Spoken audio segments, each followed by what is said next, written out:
Hey, what's up guys? Welcome to another video. This is actually the part where you are going to see the Golang setup on Neovim. So let's head to the setup.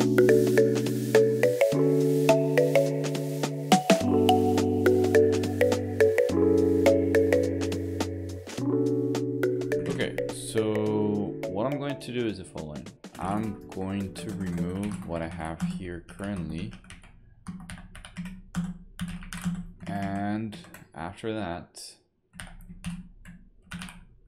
GitHub Neovim. Obviously, you guys don't have to do this. I'm just, picking up where we left off last tutorial. So I'm gonna clone that, and whatever I called my repo, I'm just gonna name the folder and Vim. So that's where we left off. So if we go there, you can see we have Mason, we have formatting, and I think that's the last thing that we did. A couple of things that I actually want to do is go to conform, so that's in the formatter, and where we have the MP, I actually want to change it for FF, and here is what I used to do for the Go formatting, but since we're using conform, we're going to be formatting anything with the same key mapping. And actually, you don't need to take this off. You could, you don't have to, but leader key FF is going to be formatting everything. So that's one thing that I want to do before we move on. The second one is Lualine. I'm going to change it to Catppuccin, and this with double P. And then leave everything else as is. And the last thing is going to the theme. I'm actually going to copy paste this from the other repo that I've been using as reference. So I already have like the function. Now I just need the require setup. And I'm going to paste that there. So now what I'm going to do is quit save. So that's actually how I use my repo. And what you see up here, this tmux, so that's going to be the next video. But for now, I really want to focus on the debugging. So I'm going to keep this short and sweet. The next thing that we need to do is actually install Delve. So Delve is the, because some other languages use LLVM and other type of programs that are used to debug. Golang uses Delve. You need to install Delve if you want to do debugging with Go, and all you need to do is this right here. Obviously, if you want to debug in Go, I'm pretty sure you have Go installed. So, and just do that same thing. So that's getting downloaded. I already have it, but still same process. Then we can go into our Vim. Go, actually I'm going to do the following. Go here in plugins, add debugger.lua. And I think I have it initially as debugging, but I'm just going to call it debugger now. So what we're going to do now is, let's first go with Vim DAP. So this is kind of like the debug, like DAP, as you can see, is a debug adapter protocol. So this is kind of like the process that allows you to use any type of program to debug. So this is what it's going to connect Delve in our Neovim to debug. Maybe here. Well, here it shows that you can use Vim DAP UI. Okay, so let's see if that UI. Okay, we have the dependencies, which is normal, neo test. Okay, so actually I'm gonna go through this. So first of all, we're gonna create our table as we normally do with anything. So well, before I go into that, First of all, I'm gonna go through the Golang setup only. So this, the main library that we need in order to kick start or to initiate the process of debugging.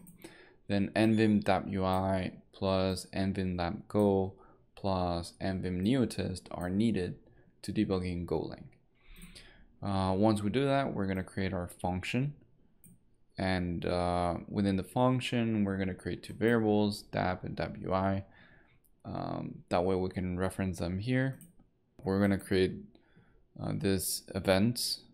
We're going to open the UIs. Whenever the event is terminated, then we'll close these, which I should probably use this too for Python, because I think that's some of the errors that I was encountering before. But anyway, so let's go ahead and let's write our debugging. So we have that, and we need this library right here, which again, it's this library, nvim.dap. So that's the one. Actually,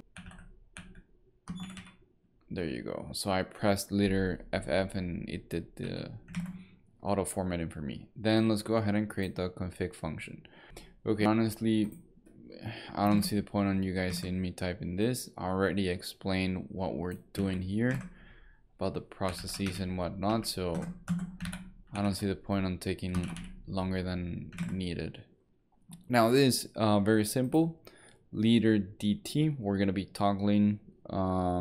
Actually, I'm not using this, and I don't think this works anymore, because sometimes the command changes, so I don't think this works anymore, unfortunately.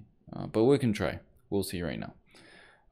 This is how I set up a breaking point. So that's toggle breakpoint. Leader DC, that's how you do continue. Leader DR, you reset the UI, which honestly this is not very useful, because sometimes when you reset it, it actually doesn't reset it to your initial process. It kind of like clears out everything in .ui, so I don't find this too useful, to be honest. And then this is just, you know, the symbol that I chose to put on a breaking point rather than having like the B. So this is actually very useful. So again, I may delete this and I may delete this, but let's go through this. I'm gonna copy that and let's put that there. Again, leader FF, we have that. Okay, so looks fine. I'm gonna go into Go lead code so you guys can see the debugging, because this is where I find the best to use the debugging. So I'm gonna go into my main file, and I prepared this beforehand so you guys could see how this works properly. I'm doing the dynamic programming problem coin change. So this is the main function, or the one where I solve the problem. I create a dynamic programming array. Then in Golang, since you don't have like list comprehension, so I insert the maximum integer that you can have of 32 bits in Golang. Then the first index I set it as 0, and then I go coin by coin, you know, in that dynamic programming way, seeing what's the most efficient number of coins that you can use to get a certain amount. And if you don't know this problem, I suggest you go into LeetCode. I actually have a video on this with Golang, so I'm not going to explain it right now. I'm going to put that video in the link below if you're interested. But this is for the debugging purpose. So what I'm going to do is do space db and space db. Then you have to go back into the main function, and sometimes I put a breaking point here. I'm gonna put one here too. I'm gonna put one there, but so I'm not gonna put one here in this line. Let's see if that doesn't give me an error. Okay, it doesn't, so that's good. So here's the debugger. Now here you see no expressions. You see what this will be used for. Here you see the stack traces, and here you see variables, which the most important thing obviously are the variables. Now here where you see no expressions, you can add the variables that you care for, which sometimes I like to do. So for example, I care for the coin variable, and I care for DP. So right now you can use space DC, and then I don't know if you see this changing, so I'm gonna go there and press enter, and let's make this bigger. And actually I don't care for this, so I'm just gonna close that, and I'm actually gonna close that too. Okay, there you go. So right there, what's happening is that it's going through coin of value 1. So the DP is saying like, how many coins of 1 do you need in order to get 4? You need 4 coins of 1. How many coins of 5 do you need to get 5? 5 coins of 1. Then we go through coin, well, in the next process, coin now is of value 3. So how many coins of 3 can you get? 1. Well, it's not possible, so you skip to the next. What about how many coins of 3 to get 2? It's not possible, so you skip to the next. How many coins to get 3? Well, that's 1, and that changed. How many coins of 3 to get 4? Well, you need a coin of 3 and 1 coin of 1, so the 4 is going to change to 2. And same with 5. You can do 2 of 1 and 1 of 3, so it's going to change to 3. And then we're gonna go to coin 4. So you do you just continue on the process exits. But you can see how the debugger works there, so it's very useful. That's what I like about the debugger. One more thing, you can use your mouse instead. You can drag this, you can scroll with your mouse, and you can just click here as if it was a VS Code debugger. You can restart. Well, actually I have to go here in order to restart.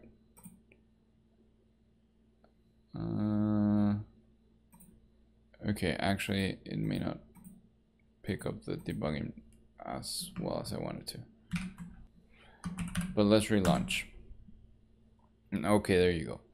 So you have like the step into, step out, continue, go back, restart everything, stop and disconnect. So that does disconnect, so that works. I'm gonna put the pause also works. So kind of like pause and, stop and disconnect kind of works the same. But yeah, so this is essentially the debugger.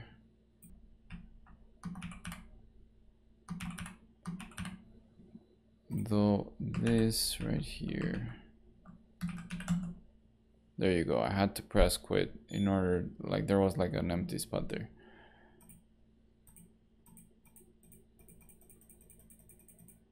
And basically you get all the functionalities there. Now I'm gonna quit this. I'm gonna go to my Neovim setup, which is here. And now I'm going to do the Python setup. So we have this here. So now what I'm going to do is create an inner table within the global table. So I'm going to do this. I'm gonna put that in here, and I'm gonna create another one. I do realize that a lot of these things are going to be re-imported. I actually was trying to put everything under the same table, but I was getting a lot of errors. So I need to revise that, because for example, we are putting this like requirements again, but again I was trying to put this like under the same table here, and I was getting an error. So that's why currently I have it like so. And so I'm gonna be doing the following. If you type Mason, so let's go to Mason, and you press 3 where it says DAP, which is Debugger Adapter Protocol. You may not have debug pi, but you gotta make sure you have debug pi. Go debug adapter. We actually have not used it, but you can add it. Anyway, if you don't have it, you go here. It should probably be somewhere here, and you press I. I can press I and then, you know, it'll install it, but I don't need it. You do need debug pi though, because it's going to be used here. As you can see, debug pi. Just to show you, I'm going to go here. So debug pi is actually being stored here. Vim, and then Python 3. Well, Python 3 is an executable, it's a file, so it's not showing that. But anyway, that's the path where Python 3 is going to be pointed at through the library. So I wanted you guys to see that. So there's Python 3. So I'm gonna go there. This is where Python 3 is being pointed at. And that's literally it. That's all the setup. So I'm gonna do a right quit. We're gonna go to Python lead code. This is just like a Python file that I have. I actually set up the same problem, coin change. GD to go to definition. I'm gonna put a breakpoint there, put a breakpoint there. And now again, it's very important that you go to your main function or wherever you're running the file.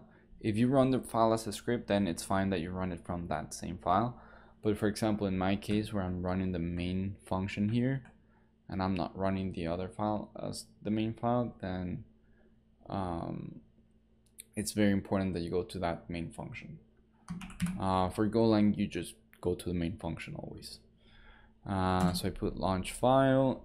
Let's get rid of that. And it's same principle where you have your variables, you have your stack, your main thread, and you can add here variables. So if I press I and type coins, they're there.